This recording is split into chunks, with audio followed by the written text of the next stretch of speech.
Bienvenidas, bienvenidos a esta nueva charla que tiene que ver con los maestros desde el punto de vista del Dharma.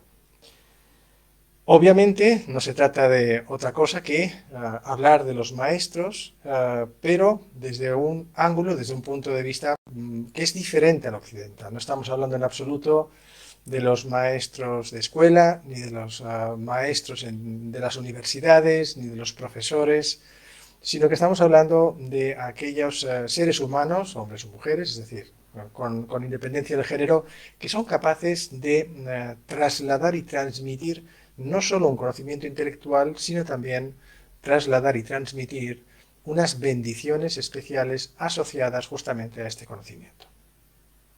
Así, el término maestro, desde el punto de vista oriental, en español es maestro, pero también se puede llamar, como en tibetano, que sería lama, o también en sánscrito, que sería gurú.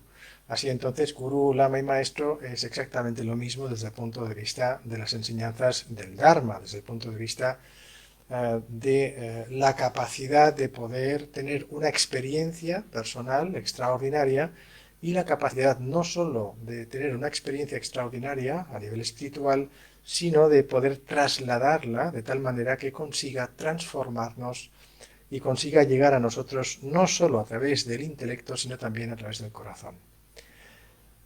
Es importante en toda la cuestión sobre los maestros empezar un poco a explicar y a distinguir lo que es un auténtico maestro o maestra, insisto, el término es general, de lo que son pues personas que enseñan o también personas que bajo la apariencia de la maestría pues esconden intereses completamente egoístas, egocéntricos, egoicos, lo que llamaríamos en los términos y en el argot del budismo intereses completamente samsáricos.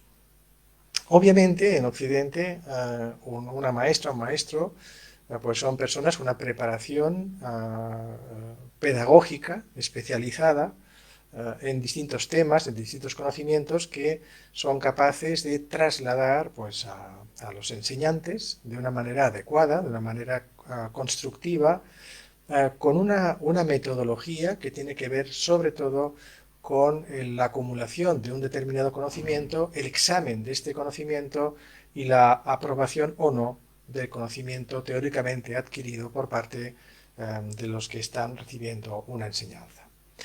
En el Dharma, en Oriente en general, pero especialmente en el Dharma, esto no funciona así.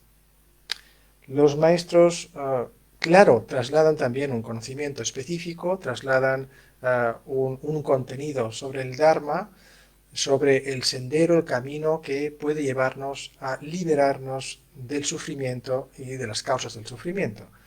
Pero no va a realizar la metodología que se utiliza en Occidente, es decir, no va a haber un examen determinado, no va a haber un aprueba o suspende el examen y el procedimiento pedagógico desde el punto de vista de la maestría en el ámbito del Dharma es algo distinto al occidental. ¿Qué ocurre con algunas palabras, como por ejemplo gurú? Pues lamentablemente, hoy en día, estas palabras pues han degenerado mucho su significado. De hecho, incluso se usan de forma despectiva también para insultar a alguien o para menospreciar a una persona y se dice, pues yo qué sé, ¿no? Mira este gurú o mira esta gurú que se ha creído, ¿no? Como una especie de significado periodativo que además ha sido explotado, eso también es cierto, de forma negativa por parte de personas que se han aprovechado de otras bajo el título de gurú. Ese término, como he dicho antes, es un término que se utiliza desde el punto de vista del lenguaje del sánscrito, en tibetano es lama y en castellano, en español es maestro. Pero la connotación entonces de un gurú, de un lama o de un maestro ya no tiene nada que ver con la figura que impone un conocimiento, examina ese conocimiento y además decide sobre los que están recibiendo el conocimiento quién es válido y quién no es válido. Esto no funciona de esta manera. La verdad es que hoy en día sobre todo en Occidente, existen ideas muy fantasiosas sobre lo que debería ser un gurú, un lama, un maestro. A veces incluso ideas fantasiosas que acaban creando una especie de barrera, una especie de escepticismo, una especie de sensación de a ver con quién voy a estar, con quién voy a recibir el conocimiento, a ver si me va a manipular de alguna manera, a ver si va a hacerme un lavado de cerebro directo o indirecto, a ver si finalmente me va a engañar. Y esta sensación, durante muchos años, yo personalmente la he tenido con personas que se acercan al budismo, entonces ven un poco el contexto budista, más o menos, con sus colores, sus figuras, su simbolismo, y escuchan en las enseñanzas del Dharma muchas veces el término lama, el maestro, el lama, el gurú raíz. Y automáticamente se produce como una especie de doble sensación. Una sensación es que el gurú raíz pues es el gran maestro y debo seguir al gran maestro. Y la otra sensación es no me fío un pelo de ese maestro. Es decir, hay como una especie de escepticismo. No, yo esto del gurú raíz me lo voy a pensar, espera un momento, no estoy muy segura o muy seguro. Voy a mirar a ver de qué va, que si no, luego a ver si me voy a encontrar con alguna sorpresa. Claro, en muchos textos tradicionales en el Dharma se habla de las bendiciones que el maestro puede aportar a aquellas personas que se acercan al Dharma. Y de hecho también se habla de la devoción al maestro. Es curioso esto, la devoción. Me hace mucha gracia porque muchas personas confunden la devoción desde el punto de vista del Dharma. La devoción al maestro la confunden con el seguidismo como groupie de un grupo musical o de un cantante o de una cantante determinada. Yo soy el seguidor de una figura a la cual todos adoramos, todos queremos y podemos incluso tener alguna experiencia de histeria bastante importante en algunos casos. En fin, soy un fan o una fan. Se confunde entonces el concepto de fan con el concepto de la devoción real a un maestro. Esto me gustaría aclararlo porque esta confusión está muy arraigada. Por ejemplo, está muy arraigada en el mundo en general. Cuando se habla de los gurús, hay esta especie de escepticismo.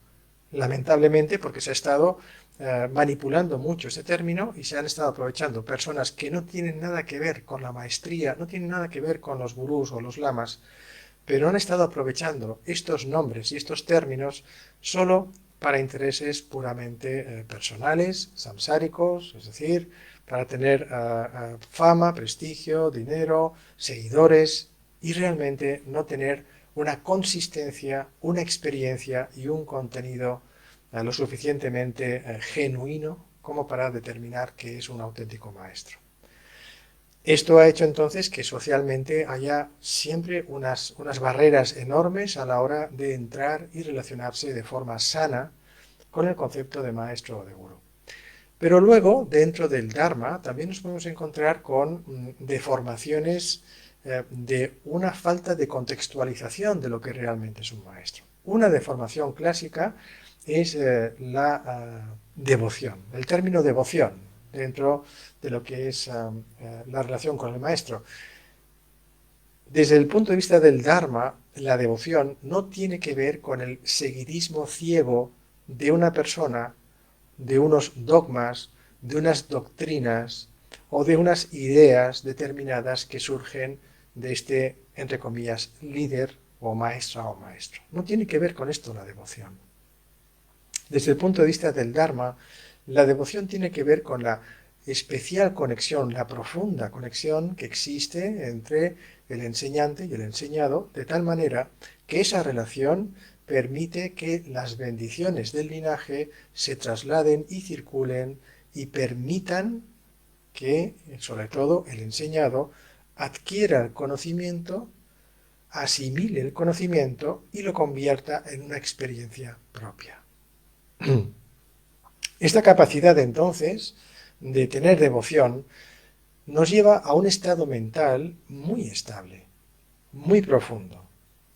no hay una pizca de histerismo, no hay una pizca de desequilibrio, no hay un sentimentalismo exacerbado hacia la persona, una idealización hacia la persona, que lo único que crea son perturbaciones emocionales, dependencias psicológicas y problemáticas que tienen que ver con los falsos maestros, no con los verdaderos maestros.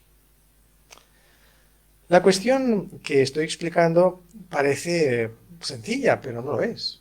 Y más en el mundo budista, por ejemplo, y en el Vajrayana, pues nos encontramos con grandes maestros, con una capacidad espiritual y una realización interior muy importante gracias a sus prácticas de distintos yogas, de meditación, a sus retiros constantes, a sus avances espirituales genuinos y verdaderos.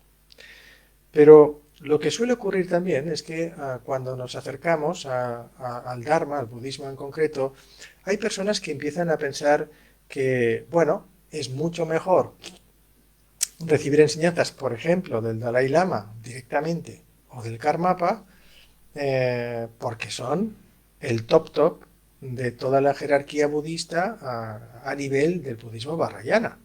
Y dices, bueno, ¿quién es el jefe? Os lo traduzco en plan muy básico. ¿Quién es el jefe? Aquel. Pues aquel es el que me interesa como maestro. Y todo el resto no me interesa, porque todo el resto son el subjefe, el otro, el más pequeño, el otro, el pobre lama que está en aquel rincón y finalmente aquel ni eso. Entonces no me interesa ni siquiera más que el supermaestro.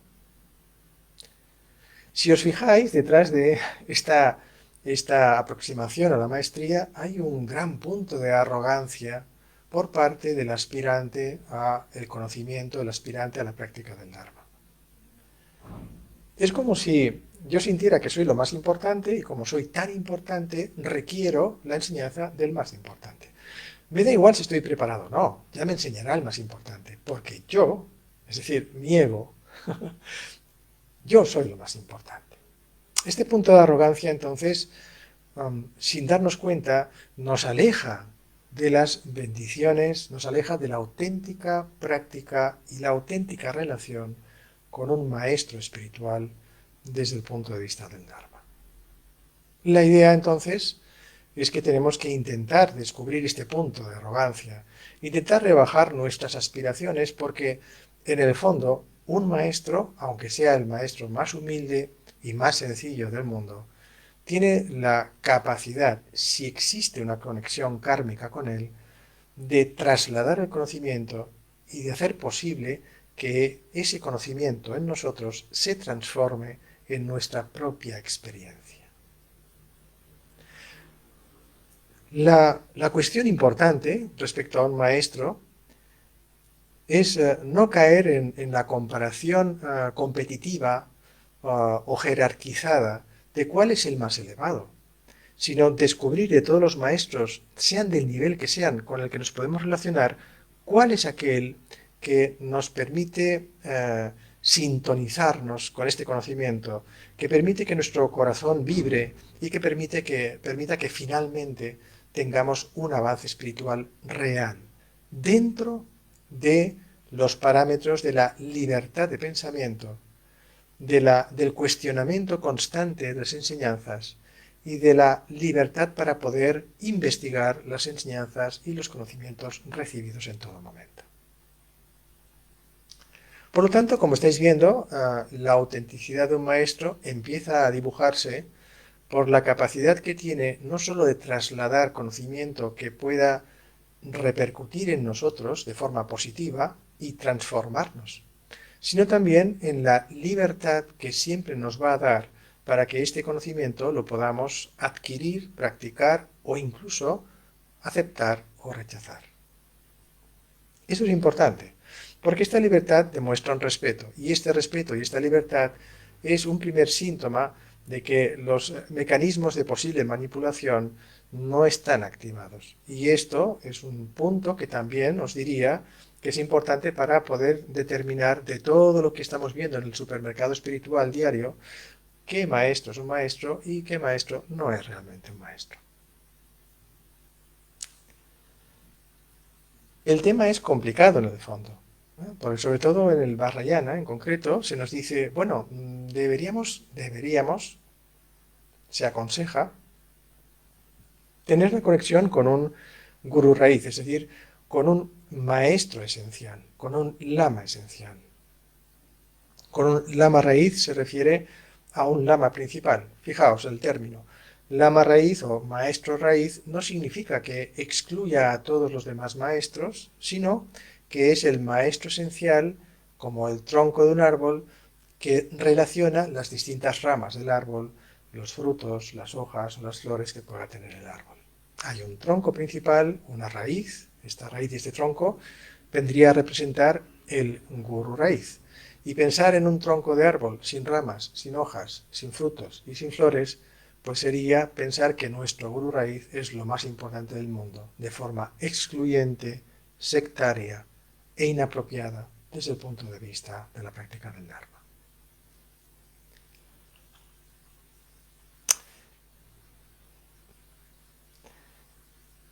¿Cómo podemos distinguir entonces la actividad de un maestro de lo que es, pues eso, una imitación? Fijaos, antes he comentado que lo importante no es el nivel de la jerarquía dentro de una estructura budista determinada, sino que lo importante es descubrir qué persona, el conocimiento que traslada y la capacidad que tiene de conseguir que este conocimiento nos impregne de verdad, qué persona es la más adecuada dentro de los parámetros de la máxima libertad y respeto. Pero además, el maestro no está para ayudarnos, mejor dicho no, para conseguir que nuestro camino espiritual pues sea una especie de camino de flores, una especie de alfombra suave, donde todo es bonito, precioso, salen mariposas por todos lados, hay arcoíris, unicornios, no. No es esto un maestro. Un maestro, por ejemplo, no nos va a regalar los oídos para que escuchemos aquello que nos gusta, aquello que sea adecuado, armonioso, basado en la compasión y en la sabiduría profundas. Por supuesto que lo vamos a escuchar de un maestro, y eso va a resonar en nuestro corazón y en nuestra mente. Pero muchas veces el maestro también va a exponer los defectos, los problemas, las vicisitudes, los velos, las proyecciones ignorantes de nuestra mente convencional, para que nos demos cuenta, no para criticarnos, no para culpabilizarnos, no para hacernos víctimas de nuestra propia ignorancia, sino para poner en evidencia aquello que nos dificulta y no nos permite ver la naturaleza de la budeidad que todos tenemos en nuestro corazón. En cierto modo, entonces, el maestro no va a recorrer nuestro camino, pero nos va a señalar, porque tiene una experiencia para poderlo hacer, cuáles son los posibles errores y las posibles ventajas que podemos tener en nuestro camino espiritual. El maestro no va a imponer su opinión subjetiva y personal. El maestro va a trasladar y va a exponer, no a imponer, va a exponer la experiencia que ha adquirido en el recorrido del camino espiritual, que además ha sido contrastada con otros maestros y también ha sido contrastada a través de los textos clásicos budistas, los sutras y los tantras, que se han ido acumulando, tanto las enseñanzas originales del Buda como los comentarios de distintos maestros, se han ido acumulando a lo largo de 2600 años.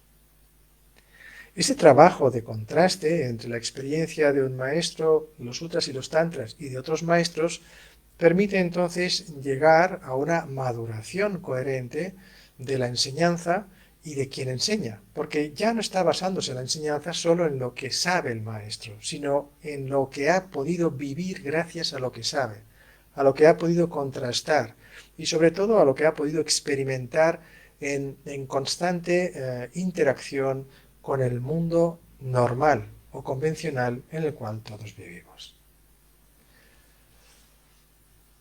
Esto hace entonces que descartemos a muchos supuestos maestros, simplemente porque no cumplen estos parámetros. No, y fijaos que estoy hablando que no cumplen con independencia de la cantidad de conocimiento que tengan y con independencia de la jerarquía en la cual estén instalados estos maestros. Bueno, por distintos medios de comunicación han salido noticias de maestros que han tenido problemas, maestros importantes, dentro de las jerarquías del budismo, que han tenido problemas de todas clases, desde problemas con la bebida, problemas pues con actitudes deshonestas, poco éticas y moralmente rechazables en todos los sentidos. Y han salido estas noticias y más de una persona se ha sorprendido. Uy, por ejemplo, dentro de la jerarquía de los maestros, de los lamas, de los gurús, en el budismo tenemos a los rinpoche. Rinpoche es una palabra que significa precioso, maestro precioso. Claro, lama rinpoche, por decir algo, es lama, maestro, y además rinpoche como alguien muy preciado, muy precioso y con una capacidad importante de traslación de los conocimientos para la transformación espiritual de muchos seres. Y han salido noticias de grandes rinpoches que han caído en supuestas actitudes inmorales, poco éticas, completamente rechazables en todos los sentidos. Y se han preguntado, pero ¿cómo es posible que una jerarquía tan alta, un maestro de una jerarquía tan alta, tenga estos comportamientos completamente deplorables? ¿Por qué? ¿Cómo es posible? Se supone que si está en esta jerarquía, debería tener un conocimiento, debería tener una experiencia, debería. Esto, lo que está ocurriendo y lo que demuestra es que tenemos que tener un espíritu crítico, absolutamente analista de cualquier maestro, con independencia de la jerarquía. Porque normalmente esto de las jerarquías, cuando no lo verificamos de forma adecuada o cuando caemos en las fantasías que a veces caemos, pensamos que la jerarquía dentro de una estructura doctrinal determinada, en este caso budista, equivale a una realización real como maestro. Y eso, noticia, no es así. En algunos casos no es así. En otros muchos casos, afortunadamente, dentro del budismo vajrayana, sí es así. Y cuando los pocos casos donde no se cumple esta norma, que el nivel de jerarquía va a la par con el nivel de realización, surge una noticia donde un supuesto maestro no se ha comportado de forma adecuada, saltan todas las alarmas y entonces tendemos a juzgar el todo por la parte. Como hay un par de ejemplos de estos casos, ya empezamos a sospechar y a considerar que a lo mejor eso está ocurriendo en todas las jerarquías posibles del budismo. No es así, afortunadamente. Y eso lo podemos comprobar con el paso del tiempo, de los años, de las relaciones que existen entre los enseñantes y los enseñados dentro de los contextos del Dharma, y la prueba del tiempo no la aguantan personas que no cumplan con unos requisitos éticos, morales, dármicos, importantes, consistentes y también reales.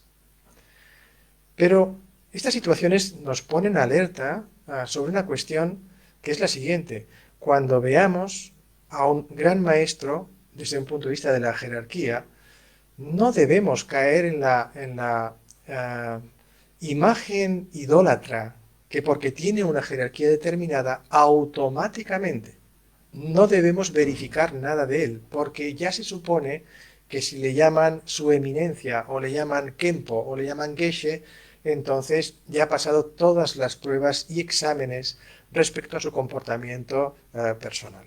No debemos caer en esto. Tenemos que estar sanamente vigilantes. Digo sanamente. No vigilar cuáles son los defectos del maestro para criticarlos, eso no, sino vigilar que haya una cierta coherencia entre la enseñanza del maestro y el comportamiento del maestro. Esto es evidente, pero aunque sea evidente, caemos muchas veces en una especie de desconexión de esta vigilancia sana de lo que podemos observar en los maestros.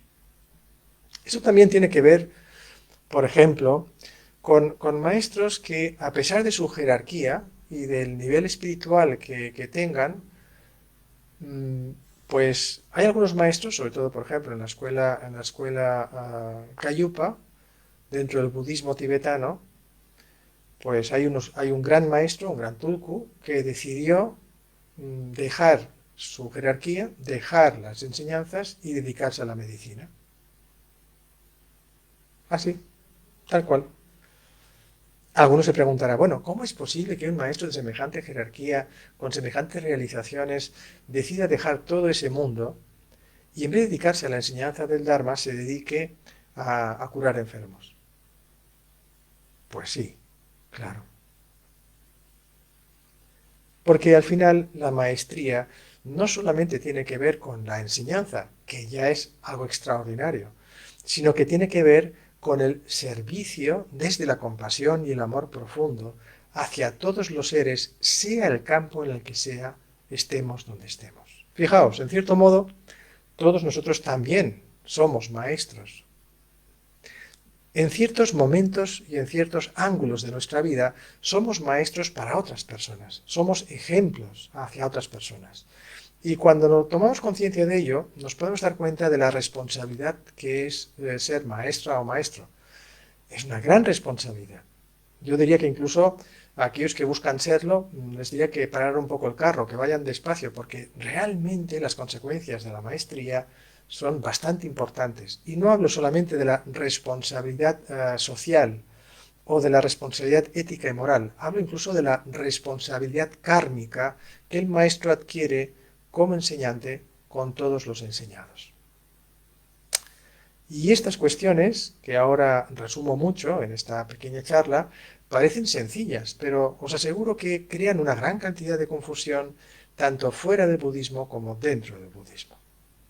Hay otros ejemplos, no estoy dando nombres concretos, no me hace falta hacerlo y prefiero ser discreto, aunque todos o la mayoría los podemos conocer, y pongo ejemplos de actitudes, no solo de personas. Creo que es mejor focalizarnos en actitudes para no entrar en juicios de valor de forma personalizada y actuar sobre las actitudes que podemos verificar y comprobar.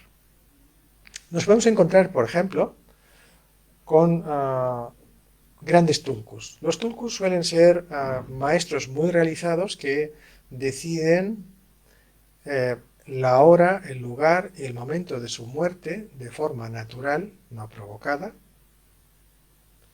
y deciden el lugar, el momento, la familia, la hora y el día donde van a renacer. Se comprueban ambos aspectos y cuando se verifican ambos aspectos se le suele llamar tulku, es decir, un maestro que decide renacer constantemente vida tras vida dedicándose al bien de todos los seres, ya sea a través de la enseñanza o de una actividad cualquiera que pueda beneficiar a muchos seres. Bien, hay algunos tulkus, por ejemplo, que pueden ser en la jerarquía, pueden representar pues un nivel altísimo, pero altísimo, hasta el punto que se les considera como los que detentan la máxima capacidad de un linaje determinado, ¿no? Son como los cabezas del linaje de distintos linajes que puedan existir dentro del budismo vajrayana.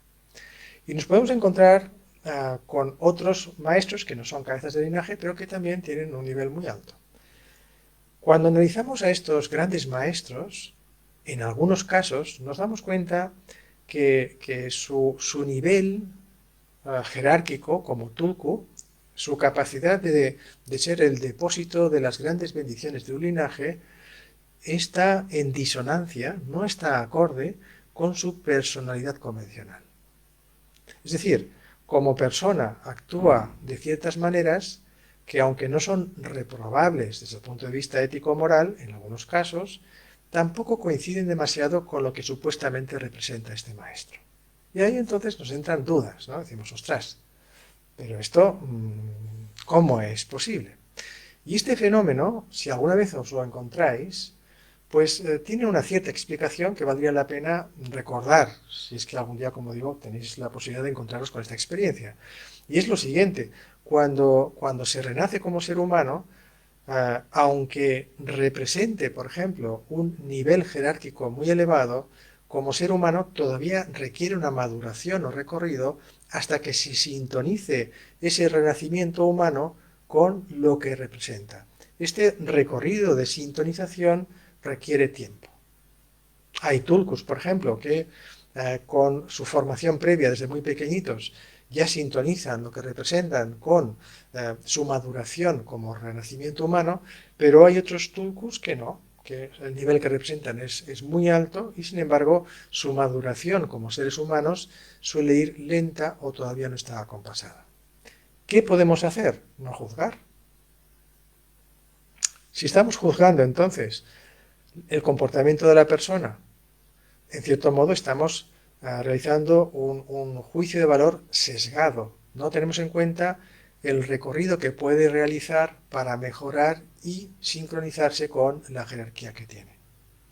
Por otro lado, si creemos en esa persona sin análisis ninguno, solo por la jerarquía que representa, pero con la disonancia que existe respecto a su comportamiento mundano o convencional, eso tampoco es correcto, porque lo que estamos haciendo es perder de vista la sana vigilancia que os decía antes para considerar cómo está haciendo el recorrido hasta llegar a la sincronización entre su renacimiento humano y el conocimiento que representa.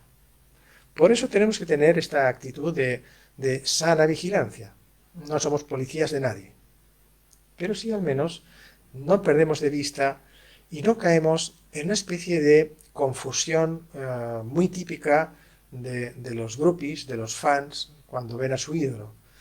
Y es, no caemos en la idealización del maestro o de la maestra. No caemos, no debemos caer en la idealización. Tenemos que comprender que el ser humano renacido tiene unos condicionamientos kármicos y aunque tenga el conocimiento y la experiencia del Dharma o de cierta jerarquía dentro del Vajrayana, pueden haber disonancias. Lo importante es que no sean graves y que no afecten tampoco a la traslación de la autenticidad de las enseñanzas y de las bendiciones que acompañan a las enseñanzas. Como veis, el tema de los maestros en el Vajrayana o en el contexto del Dharma es un poquito más complicado de lo que parece. No lo digo para desanimar a nadie, lo digo porque la pauta principal que podemos tener respecto a los maestros, hablo en el contexto sobre todo del Dharma, ya no hablo de los falsos maestros, que para qué, es el de la atención. Tenemos que estar atentas y atentos para no caer en la idealización. Porque la idealización de una maestra o de un maestro es un grave error de percepción que nos puede llevar a ciertas dependencias psicológicas o emocionales malsanas, que no aportan absolutamente nada a lo que es el verdadero recorrido espiritual. Imaginad, por ejemplo, un maestro que se esfuerza en que tengamos la libertad de pensar, de ser críticos, de tener criterio, mejor dicho, de poder aceptar o rechazar aspectos, y nosotros en vez de recoger esa libertad que nos deja, nos dedicamos a idealizarlo constantemente. Eso es un problema. Y no os lo digo por casualidad, lo digo porque lo he visto y al verlo me ha preocupado mucho. Conozco gente, por ejemplo, que hace una selección inmediata. Fijaos, si habla con alguien y ese alguien se autodenomina lama, maestro y demás, su atención rápidamente va hacia allí. Pero cuando hay otro que no se presenta ni como lama, ni como maestro, ni como nada, y que tiene unas realizaciones importantes y se nota enseguida, esa persona ni la mira, solamente mira al que se ha presentado como maestra, como maestro, como lama, como gurú, como lo que queráis. Y no os digo nada si se presenta como Geshe, o si se presenta como Khenpo, doctor en filosofía budista. Bueno, si se presenta ya como su santidad, no os digo nada.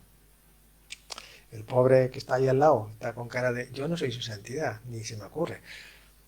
Y la gente elige esta pauta, esta manera de acercarnos, insisto, es muy errónea y trae muchos problemas. La idea entonces de todo esto es comprender que para relacionarnos de forma sana con los maestros, tenemos que intentar siempre ponderar, regular, calmar nuestra percepción, no proyectar en absoluto idealizaciones sobre los maestros o las maestras. Esto, si lo realizamos, no solo nos crea un problema y un obstáculo en la enseñanza y sobre todo en el aprendizaje y en la vivencia del Dharma, sino que además nos lleva a situaciones neuróticas y a situaciones completamente injustas y fantasiosas. Porque no sé si os ha pasado, pero a veces yo he visto a gente que tenía a un maestro en un pedestal y al cabo de 2 meses me venían diciendo, no, es que este maestro se me ha caído del pedestal. Y yo digo, ¿qué? ¿En 2 meses? ¿Qué ha pasado? ¿Qué ha hecho? No sé, ha hecho algo muy grave. No, es que creía que era simpática, pero no me acaba de ser muy simpático. Entonces he oído a otro que me es mucho más simpático, me cae mejor, me conecto mejor, porque lo que escucho me gusta mucho, no se mete conmigo. Y ya está, ya tenemos ahí el show, el lío, ¿no? Ya tenemos, ¿no? Hemos endiosado a un lama, a un maestro, a un gurú, y lo hemos hundido en la miseria de forma injusta, subjetiva, irresponsable. Estoy hablando de nuestras actitudes equivocadas. Evidentemente que habrá maestros, más bien falsos maestros, que caerán entonces en esas situaciones. Pero insisto, los que tienen una formación, una base, una experiencia, no están en esa cuestión. No se consideran ni mejores ni peores que los demás. Solamente seres humanos que con todo el corazón y con toda la sabiduría posible intentan trasladar de forma humilde y genuina lo mejor que saben del Dharma para que nos podamos liberar del sufrimiento y de las causas del sufrimiento.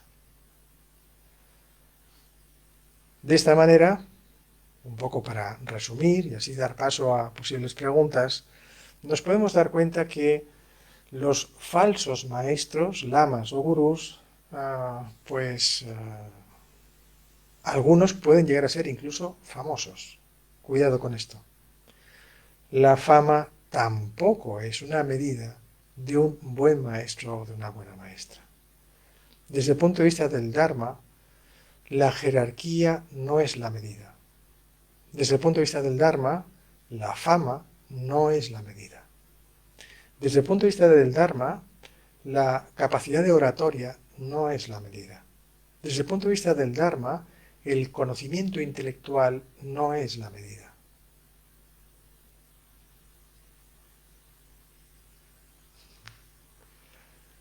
Cuando descartemos todos estos factores y nos encontremos conectados sin saber muy bien cómo ni por qué con alguien que exponiendo el Dharma nos permite crecer espiritualmente, esa es más o menos la medida. Damos paso a unas preguntas o cuestiones o comentarios que seguramente, espero, que puedan haber o bien a través del chat o bien los que estáis ahora aquí presentes también en la sala. Adelante. Perdón. Laura de Venezuela pregunta, ¿quién decide qué maestro es Rinpoche? Normalmente dentro de cada linaje, de los 4 linajes, linaje Kayupa, Nimapa, Sakyapa, Gelupa, hay sublinajes son linajes más pequeños. Suelen haber reuniones de las jerarquías de estos linajes donde si no son tulkus, o sea, son lamas o son maestros que poco a poco han ido evolucionando en su camino espiritual, realizan, vamos a llamar, una especie de cónclave, asamblea, llamadlo como queráis, donde una gran cantidad de grandes maestros verifican si a esa persona, a ese maestro, se le puede denominar Rinpoche. Además, el recorrido de este enseñante en las enseñanzas del Dharma suele ser un recorrido bastante notorio, es decir, puede dar enseñanzas, empieza a dar enseñanzas a muchas personas consigue de alguna manera que estas personas se integren en el camino espiritual de forma genuina, auténtica, de corazón, con inteligencia y sabiduría, y esto también lo van verificando y finalmente deciden, todos consensúan, porque está todo consensuado, que esa persona pueda llamarse Rinpoche. Otro caso distinto son los que nacen como tulkus y entonces automáticamente ya tienen el nombre, se utiliza, de Rinpoche. Pero en este caso, aunque ya lo tengan desde el punto de vista jerárquico, también va a haber una verificación o una monitorización constante de su comportamiento, de su trayectoria y de su manera de llegar a muchos seres a través de las enseñanzas. Muy bien. ¿Sí? Adelante. Sí, mejor, así pueden escucharlo también los oyentes. Hay mucho de lo que has explicado viene de la cultura tibetana también, con la estructura de los maestros y de los monasterios, ¿no? Porque en nuestra cultura europea, no hay, tengo la impresión que no hay, no sé, las faltas de los maestros. En la cultura tibetana hay, para sobrevivir tenían que tener un maestro conocido, bla, bla, bla. Y aquí creo que es diferente. ¿Puede ser? Que viene mucho de la cultura tibetana también.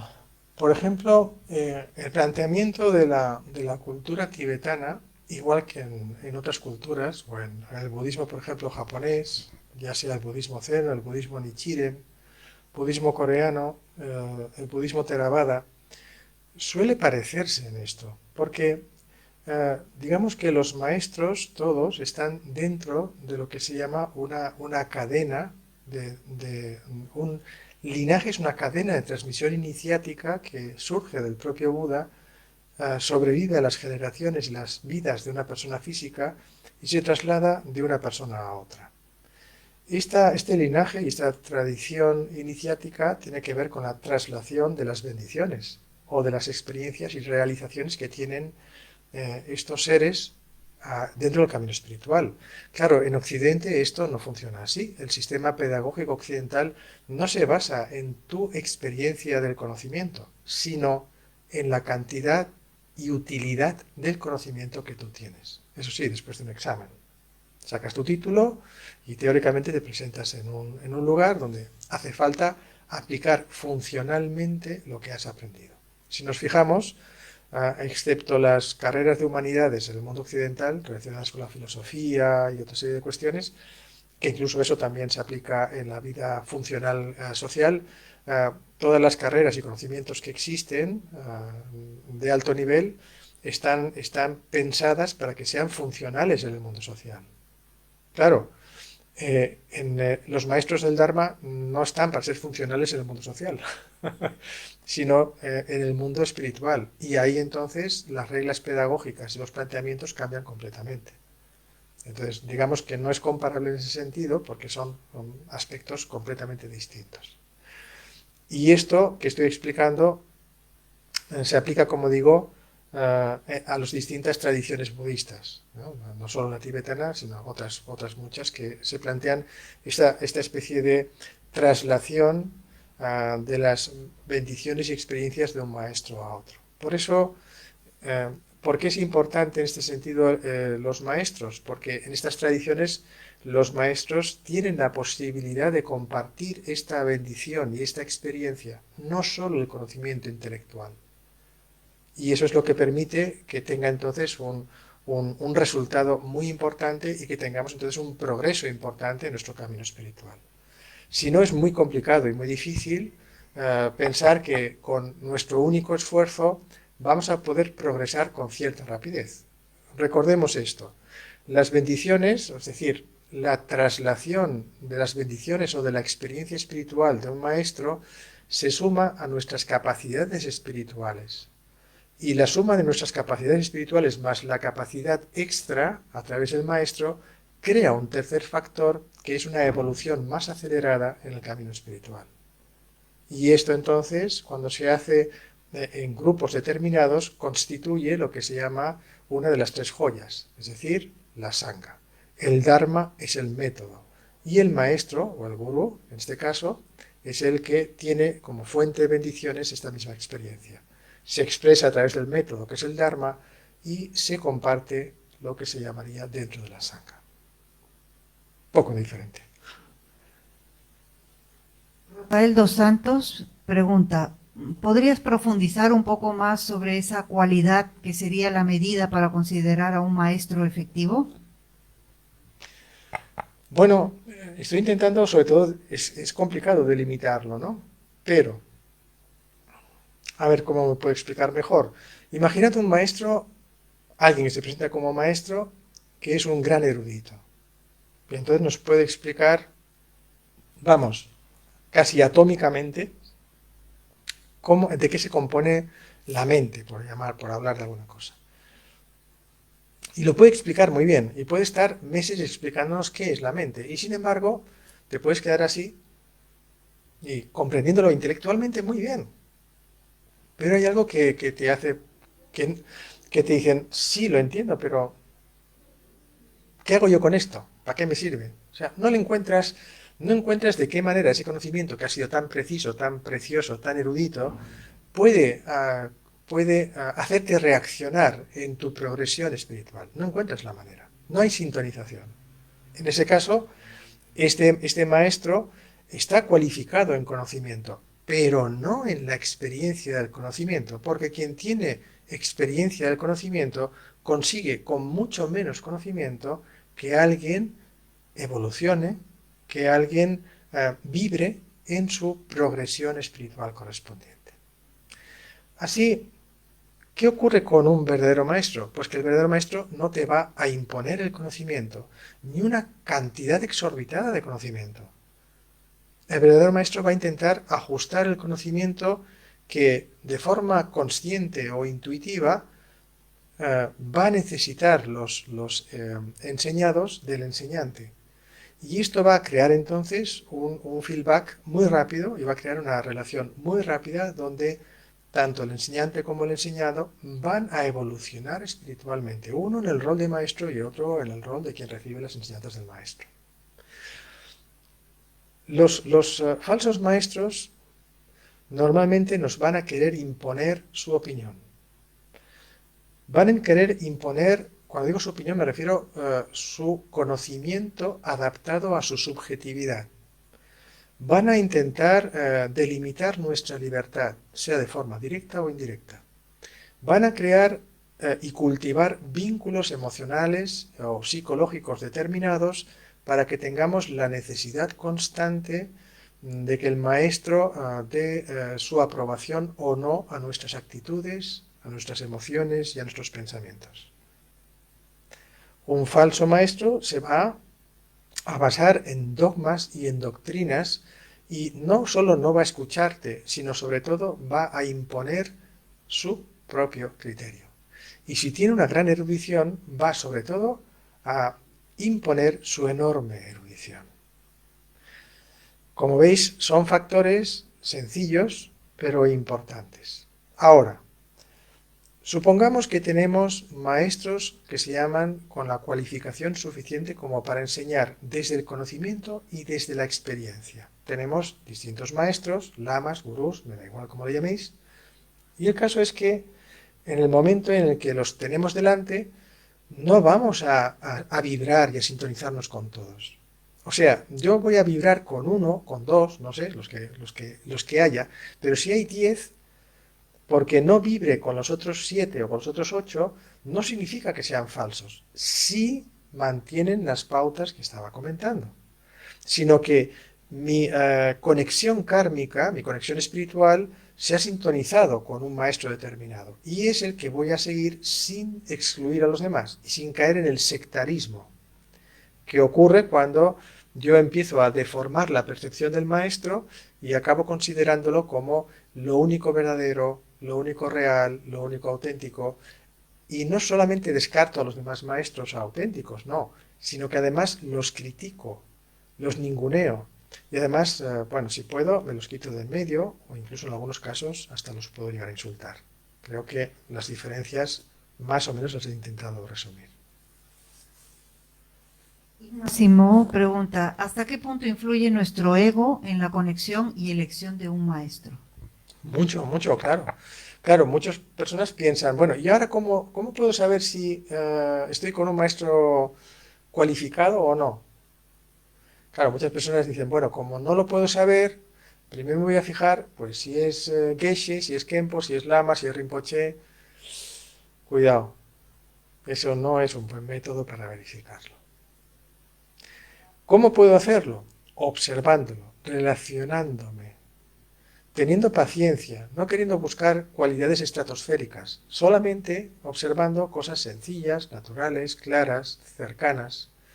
Y diréis, bueno, pero mi ego me puede traicionar. Bueno, tu ego te traiciona sobre todo en los primeros momentos de la relación entre maestro y discípulo, seguro. Porque si te cae muy bien el maestro, todo es una especie de efecto soufflé. ¡Ay, qué maravilla! ¡Ay, cómo me gusta! ¡Ay, no sé qué, no sé cuánto! Entonces, contra esto hay un antídoto, se llama tiempo y práctica. Dejamos tiempo para ver si esas sensaciones son un punto de euforia personal y cuando empieza a desaparecer la euforia personal, que es la proyección del ego normalmente, empieza a aparecer la consistencia que no es la del ego. ¿En qué consiste esta consistencia? Empezaremos a descubrir que lo que nos explica el maestro, aunque nos lo resuma mucho, cuesta horrores. Cuesta mucho llevarlo a la práctica. Empezaremos a descubrir que aunque nos gusta mucho lo que dice, no consigue como un acto de magia que me ocurra a mí. Y si no lo consigue, ya no tengo paciencia.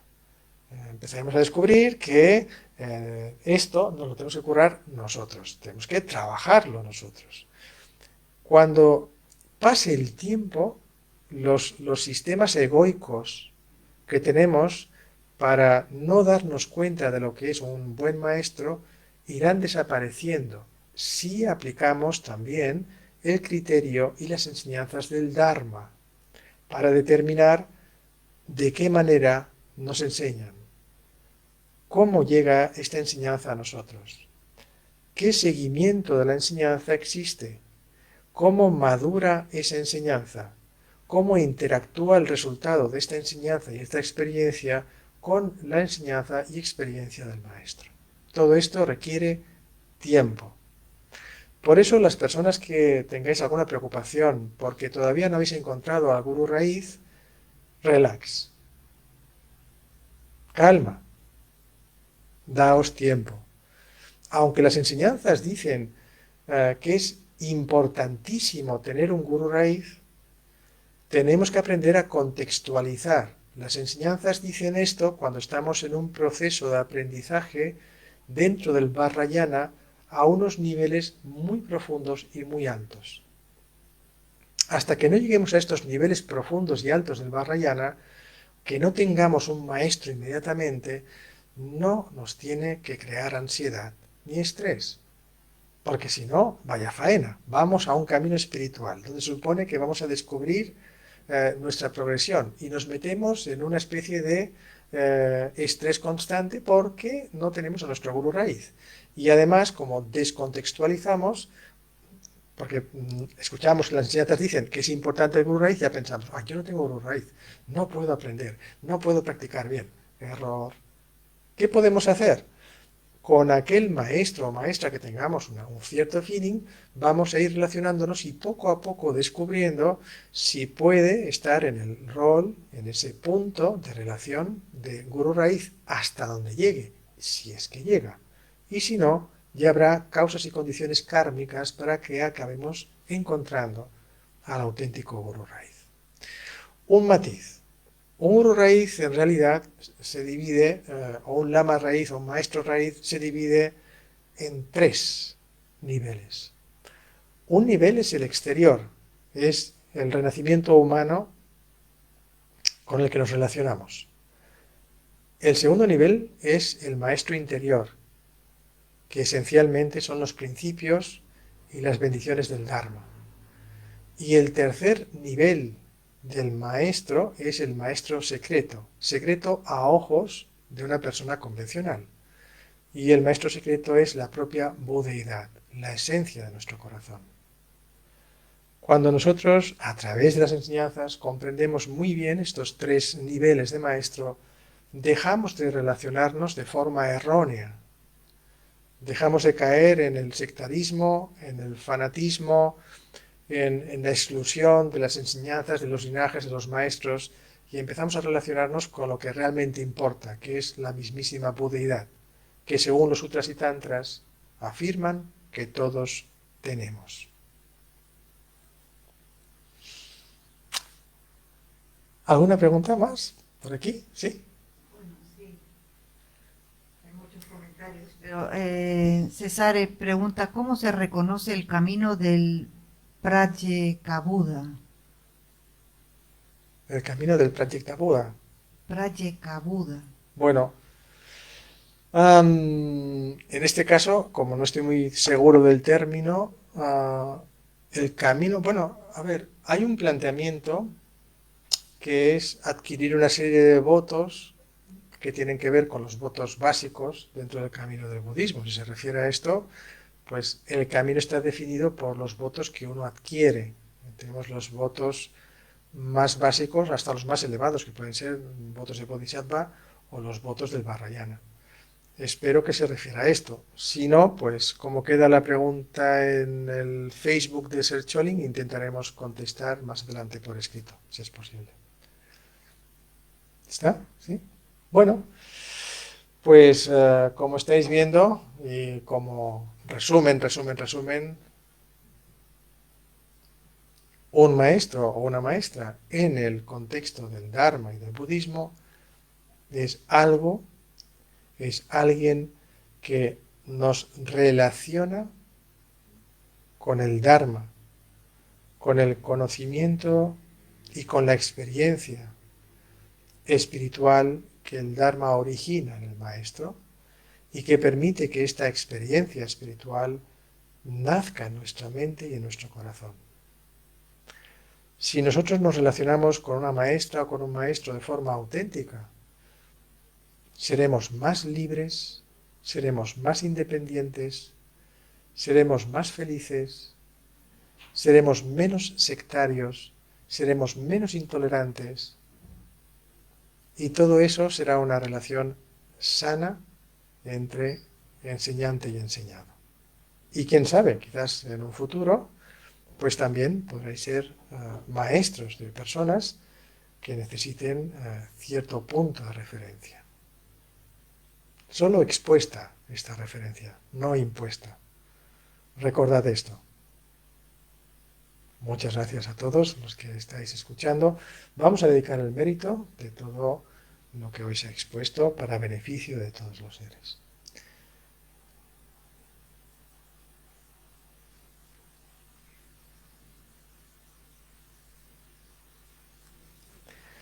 Muchas gracias y nos vemos en la próxima charla a través de este canal del Centro Budista Sercholing, perteneciente a Dakshan Gayo. Muchas gracias.